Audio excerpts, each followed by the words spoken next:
In this part of the world, we love to mouth democracy as the government of the people, by the people, and for the people.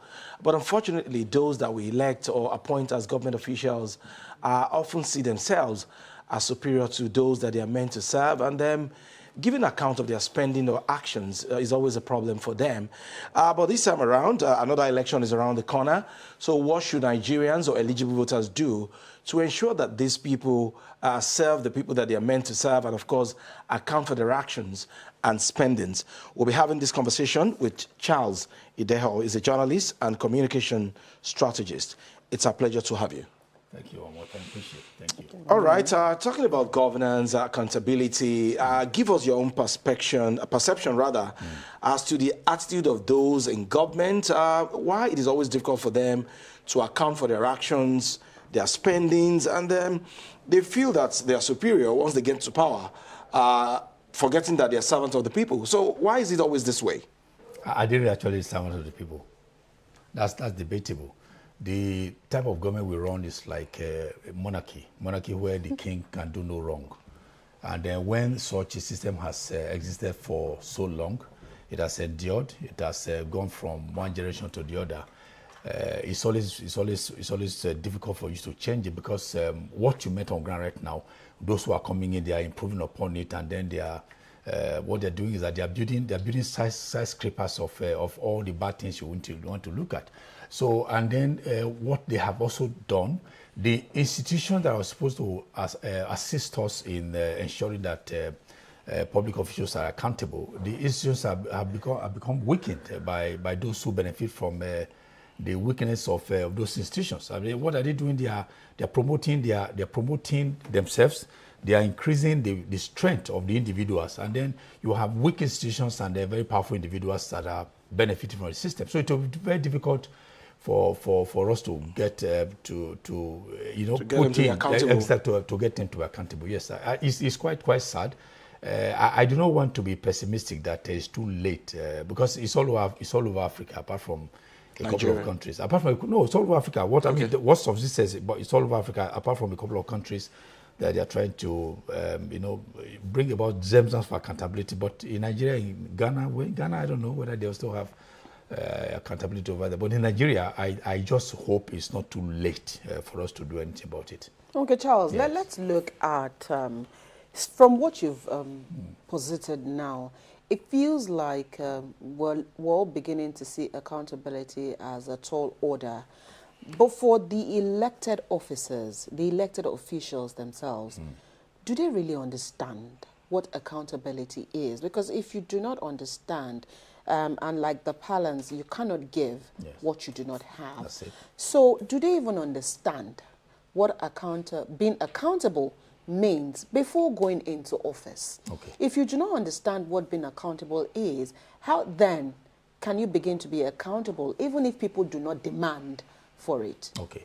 Well, I wouldn't say, if you look at the classroom understanding or the dictionary understanding, they do understand what accountability means. But because accountability is not part of the governance, what they meant over there, so they can't continue. They can't talk about it. Because, okay, let me even ask a rhetorical question. For instance, when you elect people, do you usually organize a kind of a refresher courses for them? They do. No, they know what they call it. A retreat. They do a retreat. No, retreat is different for a refresher courses.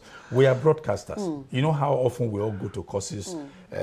Now you unlearn. You unlearn to relearn. Even the use of AI now, we are trying to learn it again. How we can deploy it in broadcasting. Right. It wasn't there before when some of us entered into the profession. The industry, but if you want to remain in the analog system of broadcasting, exactly. So it's the same thing. What they do is that they just gather them together, and then they do back slap and shake hands, and then give them very expensive meals, put them in cozy hotels and all that. That's retreat. Nobody tells them exactly what is expected of them. Okay. Nobody tells them exactly what the job entails. They have been elected, in quote, elected to be there, and then it is my turn to be there. When somebody was there before, The person, when he did what he did, all the infractions and all that, who did he account to? So is it now my turn that I now be? But if from what you've said now, it wasn't met on ground, and so they can't continue. But can we also begin to get it to the point where, as an elected official who wants to make a difference, you understand what being accountable is? When you get in there, can you chart a new path? Is it possible? Or you just want to get there and just assume that, you know what, make myself go chop my own? That's the answer to your question. No! So you have helped me. You have helped me. No, Charles. So what I'm saying, I mean, that's what you insinuated. Yeah, exactly. So I'm saying here that at what point do we get to in our political life in Nigeria where people would want to make a difference and not just want to continue the norm of what it was in years past and what it will continue to be if people don't make a change? Well, the thing is that who will bear the cut? Well, it's the people, the everyday people, the electorate and all that are supposed to be the one to ask for accountability. Because as you said, look at it, when it's election time, they come to us to ask for our support. Then the people of Nigeria, they gather together. What they do to put their mandate together collectively, they surrender their mandate for 4 years to be held in trust for them. In first instance, which is renewable if you do well. But again, who defines what is renewable? I understand that. So, and then when you have somebody who is representing you in your place, for example, let's say Ikeja constituency representing over there, and crumbs are getting to you, you say, what has it done wrong? It has not done anything wrong. And people will say, okay, Omowani, somebody who's there is our own. Leave him. When so person was there, who did? So that's it. And another thing is that they don't understand that they are public. I think I need to underline that public officials. When you are a public official, all your actions, all your policies are supposed to be subject to public scrutiny, which is what it's supposed to be, because what holds you there is their public funds. What keeps you there, everything public. The taxes of the people, the levies and all that keeps you there. Okay. But when you get in there, because there is no proper corporate governance, they're supposed to check them. There's supposed to be checks and balances. Those things are there, they are weak. Now, let's even talk about the institutions that are supposed to ensure this. You have the EFCC, you have the, I said earlier that we are running something like, looks like a monarchy where the king can do no wrong. Right. So you arrest someone, then the call comes from a higher authority to say, leave that guy. And then he goes and says, do you know who I am?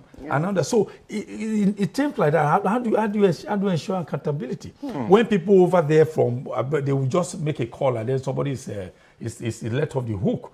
Then when you also, the issue of pre-bargaining, is that not antithetical to the growth of democracy or accountability? Somebody has stolen money, maybe 100 million, for instance. Rather than bring about punitive measures to ensure you deal with him, then it will serve as a deterrent. But you say, okay, how much? Part with some and then go and then see no more. There's no way you can ask for accountability. Okay, we have also had on a particular political platform in this country where someone said, okay, once if you have sinned and then you cross come back to the other side, he said it was then you forgiven. So when you talk about scrutiny, most of these elected officials, when you scrutinize them, when you call them out on social media, they are angry, they send their security aides to harass you, and so on and so forth. And at whose door do we put this blame of not wanting to be accountable? Is it at the doorstep of the political class or those who are elected without even knowing why they are in office?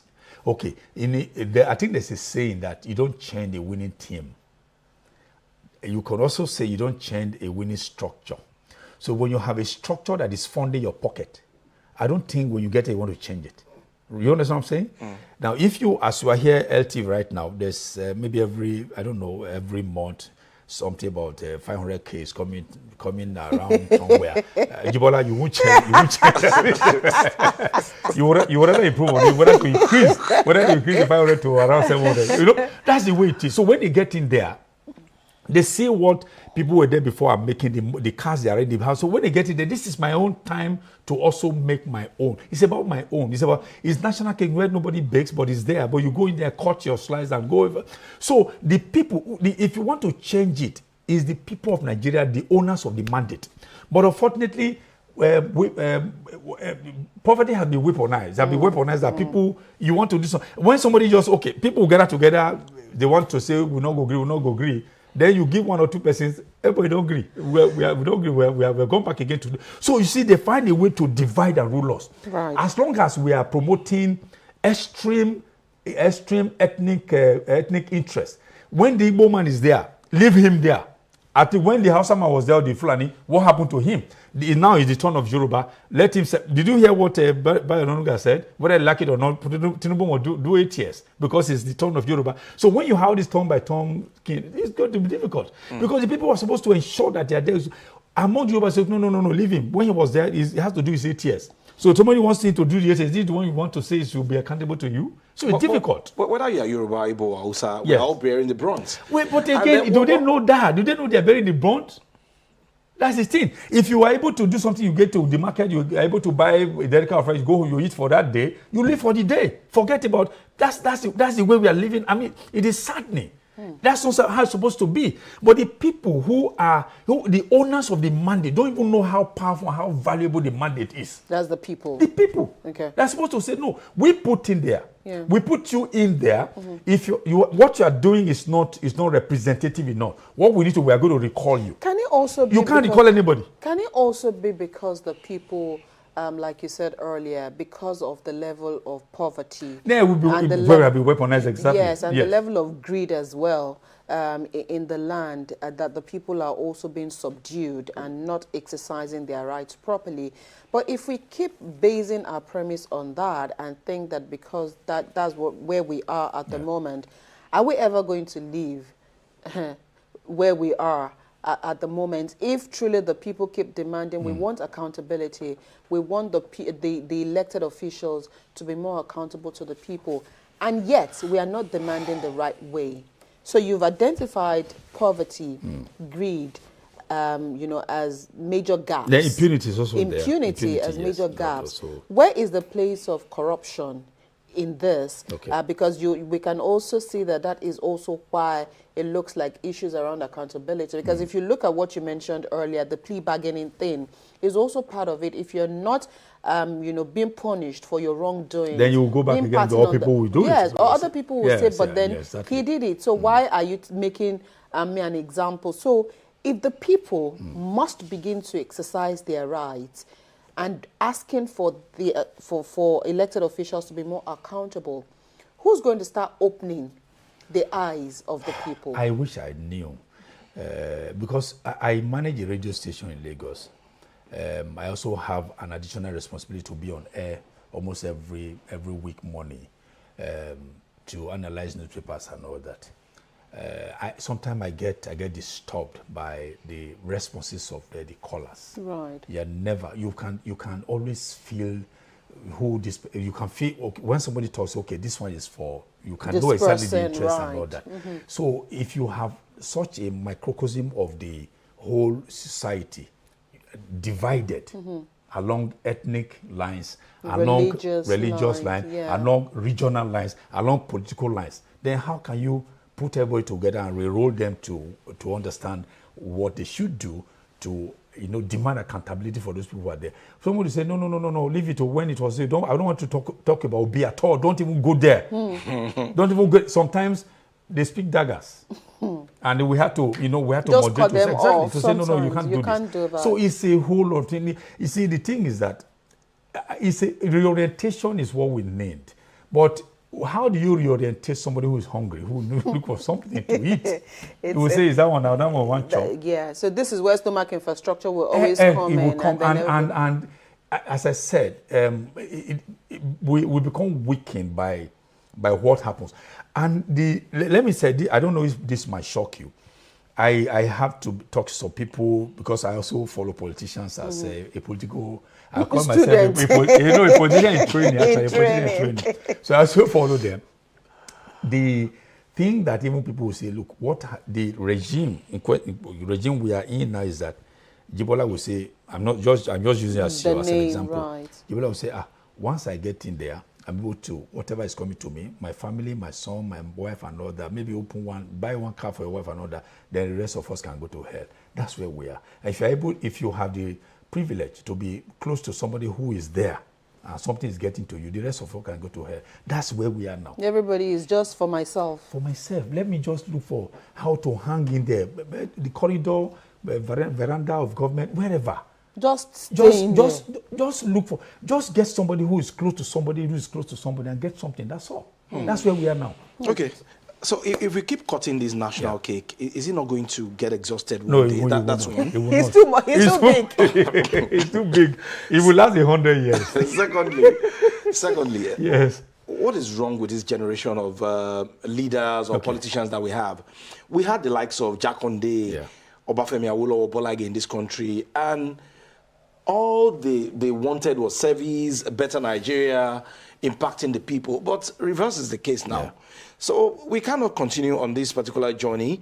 And the people that have the mandate to change the narrative, they have settled for Rise or Indomine.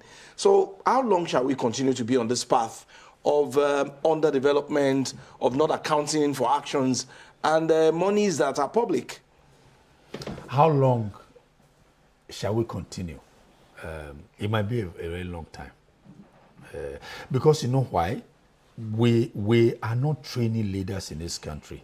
Awolowo, the rest of them, and they were these people who went through certain orientation, training under the white men and all that. They came out of that, and they saw the need to build a country.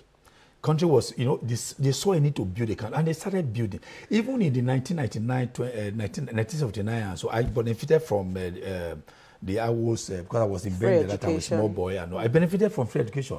Okay, so the grammar we are speaking today is because of the free education. I mean, I think it was 30 naira we were paying as boarding fees in the 80s when I was in school.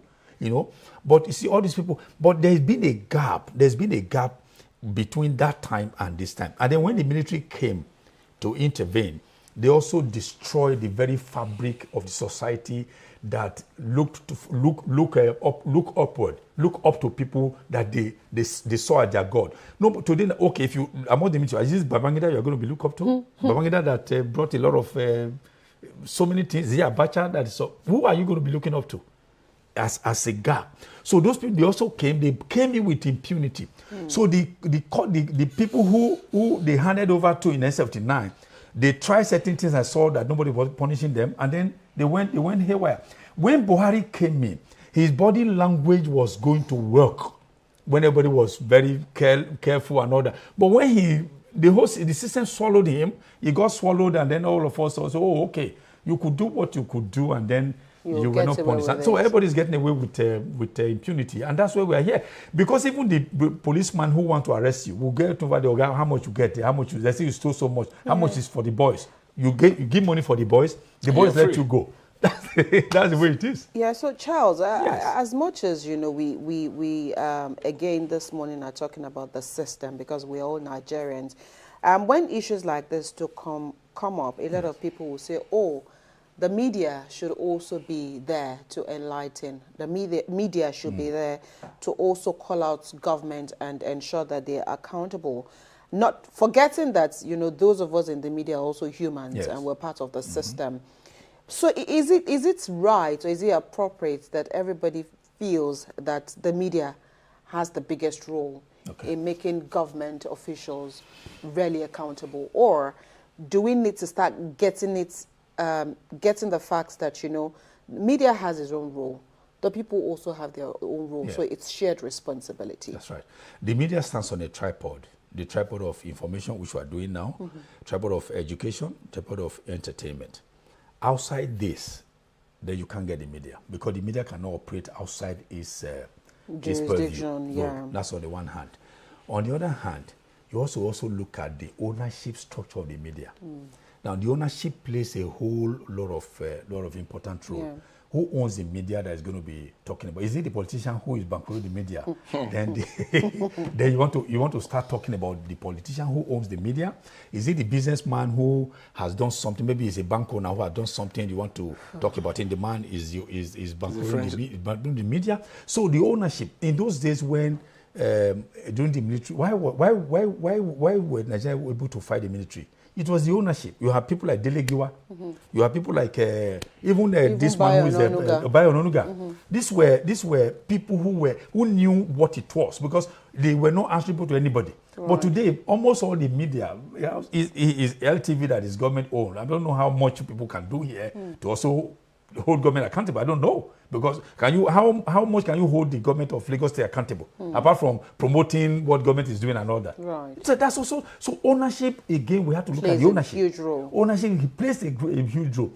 If you have ownership of maybe media houses that do not have any affiliation or any appendages to either government in power or somebody there, so it's a whole lot of things because.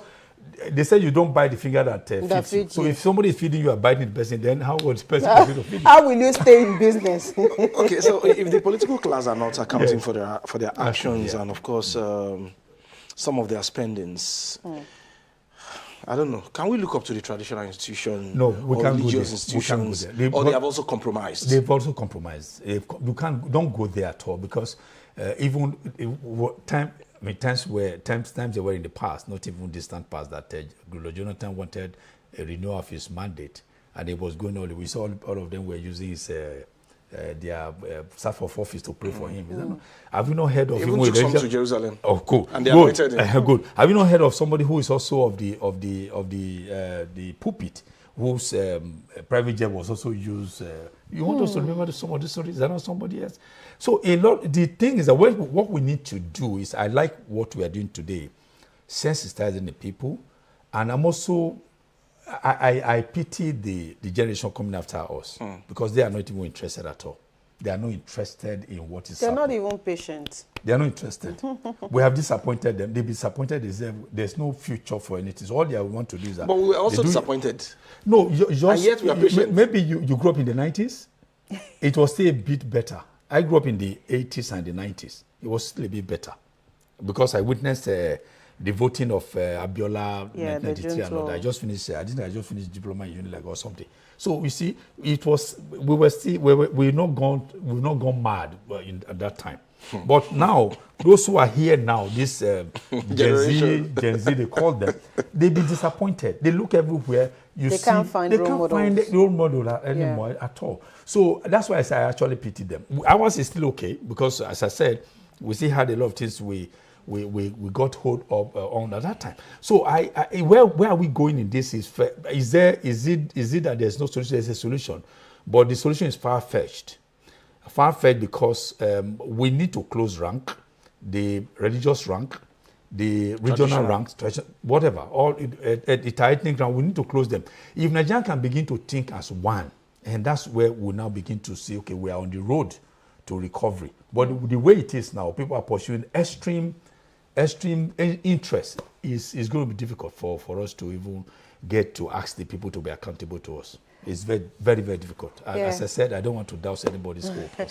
So earlier, you also talked about the fact that it's a cycle. Yes, it's a cycle. And, you know, it is, it's my turn to be there. And when I get there, I don't want to spoil the chain. Yes. I want to continue with what I've made on ground. So I'm still going to go back to issues around political will, at changing things, you know. So if you're not losing hope, you're still hopeful that indeed Nigeria would get it right, only if we can do away with certain things. But then if the politicians do not have the political will to unite us as one, if the politicians do not have the personal ambition of wanting to even navigate away from where it was, the murky waters, and chart a new path for the country, then what makes you see light at the end of that tunnel with the hope that indeed if we do things right, then we might all begin to be accountable to ourselves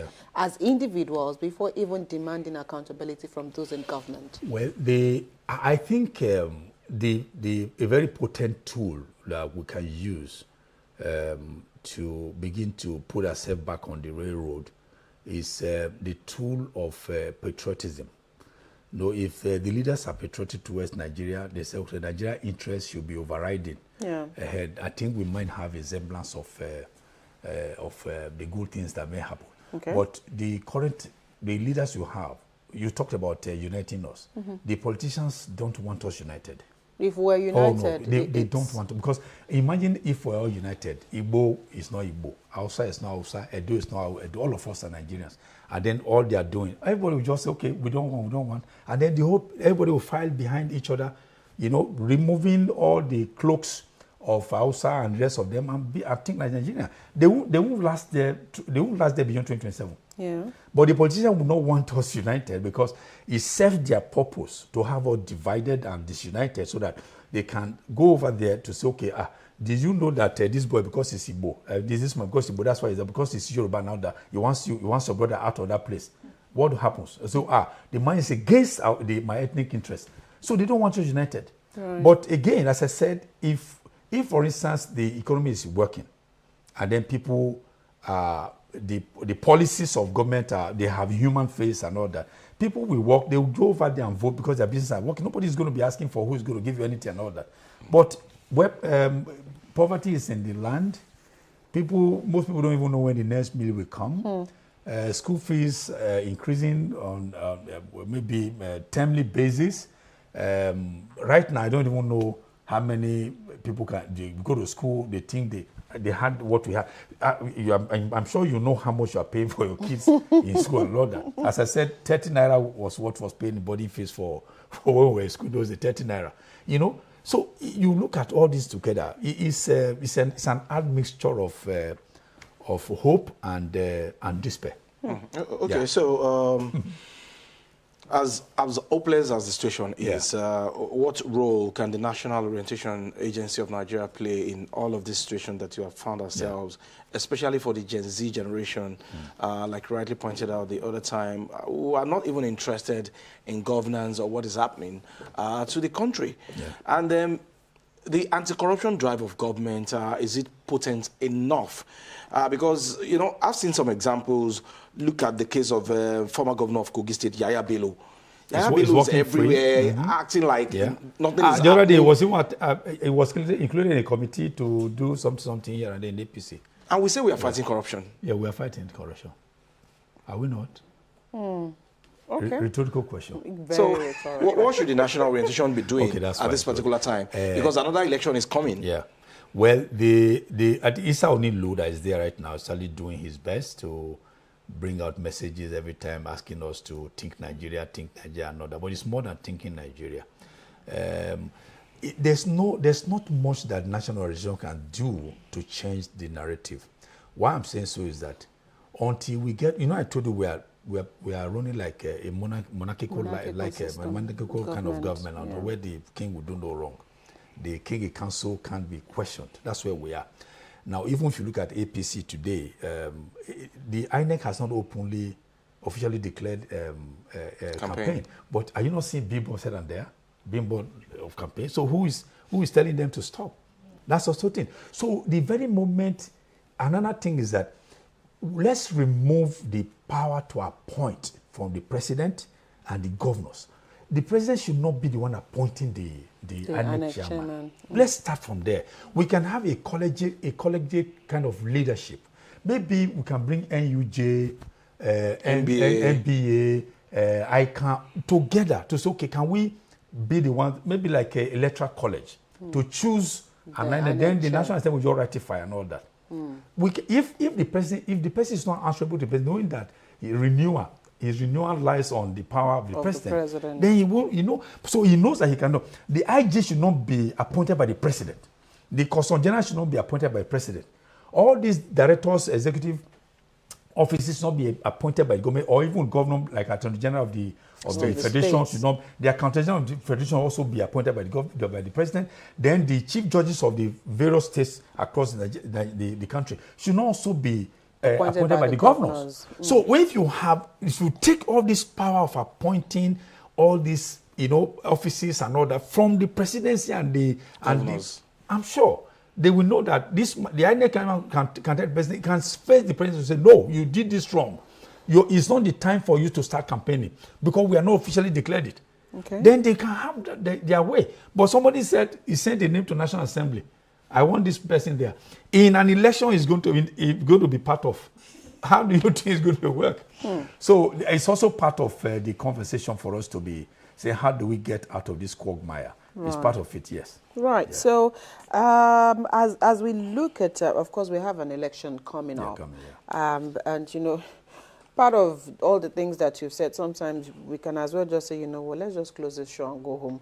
But let's quickly just end on this note. We have an election coming up, and we're still hopeful that at least the vote of Nigerians will still do something, so that at least what we've been witnessing on the line of voter apathy can at least improve a bit this year.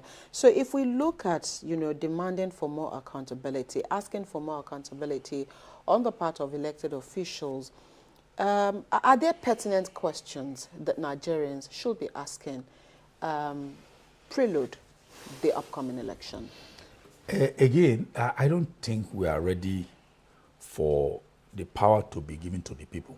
Recently, I was appalled when I told you I'm part of radio analysis every morning and all that. I can't recall the exact amount that has been set aside by INEC for post-election litigation. It's in billions. It's in billions. What does that mean? What does that mean in English language? That INEC is also anticipating that election litigations will go off after the election, and then this is the money to prosecute it. Shouldn't INEC be saying, okay, why don't we take the power from the court, take it back from the court and give it to the people? Then see how you can make the process clearer and cleaner, so that people do not have recourse to go to court. That's what I thought INEC should be doing. But INEC is already saying, well, we know whatever we do, people will say we go to court. Here is the money. We conduct our own. No, the other one you can go to court. See the money to do prosecution. Then you are already anticipating that there will be litigation. That's another thing you are talking about. The votes of our vote. We will go to the poll, cast our vote. They will count it. It will be counted, and then will it count? Where it's supposed to count, then litigations to go. It is the court that will now determine and decide who the winner is. Then the power to choose have been taken away from the electorate and handed over willingly to the court. So that's why I said when Dele called me yesterday, I said, Dele, we don't come. We go talk am, sha. That one is actually 135 billion. Yeah. Oh, you see? 135 billion. Thank you. I was looking for 135 billion naira for post-election litigations. That's it. So where do we go from here? All right. Can we attempt solution? We have been trying to attempt solution. Okay, go ahead. Charles, before solution, just add this to your solution for this particular problem. Okay, some political parties have already started selling their nomination forms 100 million in millions. Yeah. So how do you get a politician that paid 100 million, 50 million to be accountable when it gets to office? You can't get from the lower rung of the ladder, because it's also programmed to be that way. Parties will also look for money to run their affairs and all that, because if you look at it, APC, for instance, the spread is nationwide. When you are voting, they are also going to be needing polling unit, polling agents. Agents. And the agent will be paid. So they actually need money to do this. That's why you can see it's a cash and carry. Our electoral process has been monetized, heavily monetized. That's why you see 100 million naira. So when you get in there, I was telling them on the radio this morning before I came here. I say, why is it necessary for people? I say, as many people as paid that money. People even struggle to pay, knowing that they are pretenders. You have contenders, you have pretenders. So the pretenders will be more. Contenders are few. So pretenders who will put in money there, they are investing. It's an investment. So when they put in there, even if they don't win, they will have a list of those who pay. Okay, let's give their compensation. That's it. So if you win, you first of all recoup it. Then before you start the other job. Okay. Anyway, we would continue to talk about it as broadcasters and as media personalities. Part of our role, of course, is to also let the people know that you cannot lose hope, even in the midst of it all. We all need to be we all need to work at ensuring that, you know, Nigeria is great again. We'll keep talking, we'll keep doing our best, but we will not lose hope at the end of the day. Thank you so much, Charles Ideho, for coming on the program this morning. Thank you. We'll take a quick break. When we return, Adebimpe will be here with her Lagos conversation. The views expressed on this program do not represent that of the producer, management of Lagos Television, or the Lagos State Government. They remain the perspectives of those expressing